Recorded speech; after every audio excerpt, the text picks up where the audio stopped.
সেটা হলো আমি নাকি চ্যানেল বিক্রি করে আইছি। একটা কথা বলি, আমি যখন ছাইরা দিয়েছিলাম 3 মিনিটের যে ভয়েস ক্লিপটা ছিল, আমি সবকিছু।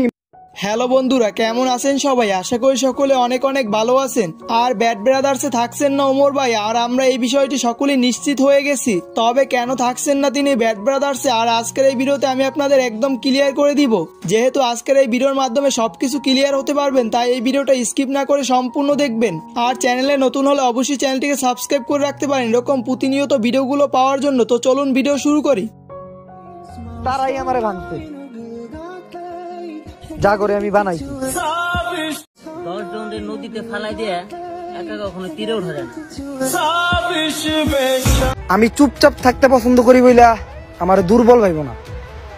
প্রকৃতিও ঠান্ডা থাকে, তুফান আসা।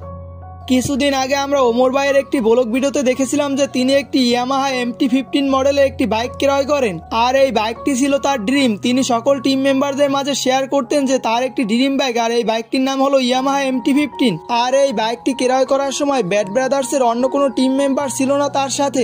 আর এখান থেকেই মূলত মূল ঘটনার সূত্রপাত হয়। এরপর ব্যাড ব্রাদার্সের সকল টিম মেম্বাররা জানতে চান ওমর এত টাকা কোথায় পেল।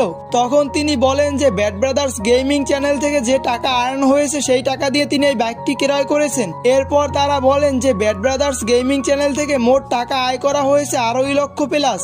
আর যেখানে এই বাইকটির দাম 4 লক্ষ, 8 টাকা তুমি কোথায় পেলে? তখন তিনি বলেন আমি এই টাকা পেয়েছি স্পন্সরশিপ থেকে। এছাড়া ওমর নাকি একটি ঘটনা হাইড করতেন সকলের মাঝে। তিনি যত স্পন্সর পেতেন প্রতিটি স্পন্সর নাকি 40,000 টাকা করে নিতেন। আর তিনি প্রতিটি স্পন্সর 40,000 টাকা করে নিলেও সকলকে জানান যে তিনি 17-18,000 টাকা করে প্রতিটি স্পন্সর নিয়ে থাকেন। এছাড়াও ব্যাড ব্রাদার্সে যত টিম মেম্বার ছিল তাদের নাকি তিনি কোনো দেনা পাওনা দিতেন না। আর এরকম শত শত অভিযোগ তুলে ওমরের বিরুদ্ধে।